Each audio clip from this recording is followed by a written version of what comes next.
भक्तों, जगन्नाथ रथ यात्रा की कथा।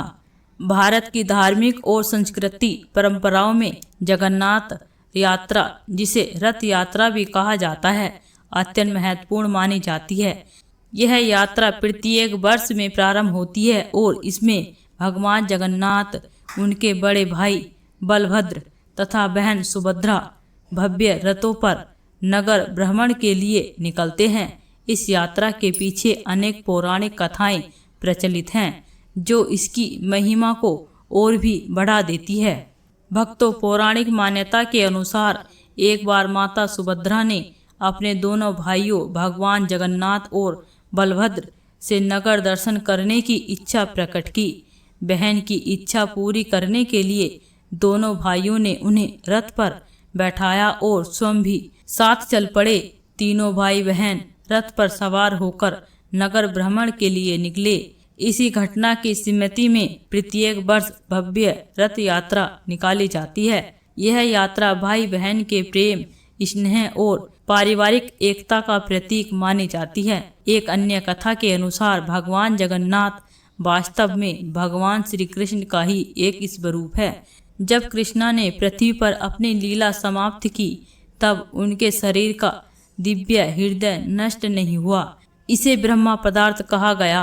बाद में राजा को स्वप्न में भगवान ने दर्शन देकर आदेश दिया कि वे समुद्र से प्राप्त दिव्य काष्ठ से उनकी प्रतिमा बनाएं। राजा इंद्रधुमन ने भगवान की आज्ञा का पालन किया।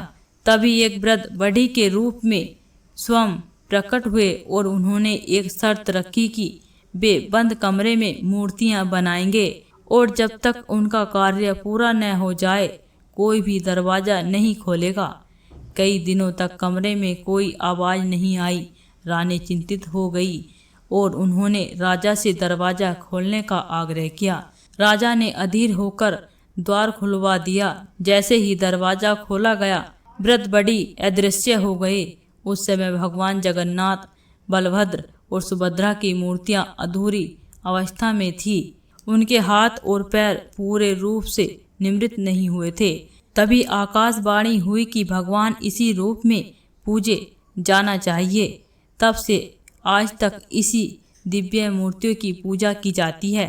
जगन्नाथ यात्रा का एक आध्यात्मिक संदेश भी है। मान्यता है कि भगवान स्वयं अपने भक्तों के बीच आने के लिए मंदिर से बाहर निकलते हैं। सामान्य दिनों में हर व्यक्ति मंदिर के गर्भगृह तक नहीं पहुंच पाता, लेकिन रथ यात्रा के दौरान भगवान स्वयं जनता के बीच आते हैं और सभी को दर्शन देते हैं। इसलिए इसे भगवान और भक्त के मिलन का उत्सव भी कहा जाता है। रथ यात्रा में भगवान जगन्नाथ का रथ नंदी घोषण, बलभद्र का रथ तालध्वज और सुभद्रा का रथ दर्पदलन कहा जाता है। लाखों श्रद्धालु इन रथों की रस्सियां खींचते हैं। ऐसी मान्यता है कि रथ की रस्सी खींचने से मनुष्य के पाप नष्ट हो जाते हैं और उसे पुण्य की प्राप्ति होती है। यह यात्रा केवल एक धार्मिक आयोजन नहीं, बल्कि प्रेम, समर्पण, समानता और भाईचारे का संदेश देने वाला महान पर्व है। इसमें जाति, धर्म, ऊंच नीच और सामाजिक भेदभाव का कोई स्थान नहीं है। हर व्यक्ति भगवान के रथ को खींच सकता है और उसके दर्शन कर सकता है। यही कारण है कि जगन्नाथ रथ यात्रा भारत ही नहीं, बल्कि विश्व भर में श्रद्धा और भक्ति के साथ मनाया जाती है। इस प्रकार जगन्नाथ रथ यात्रा की कथा हमें यह शिक्षा देती है कि भगवान अपने भक्तों से दूर नहीं हैं। सच्ची श्रद्धा, प्रेम और भक्ति के साथ किया गया स्मरण ही भगवान तक पहुंचाने का सबसे सरल मार्ग है।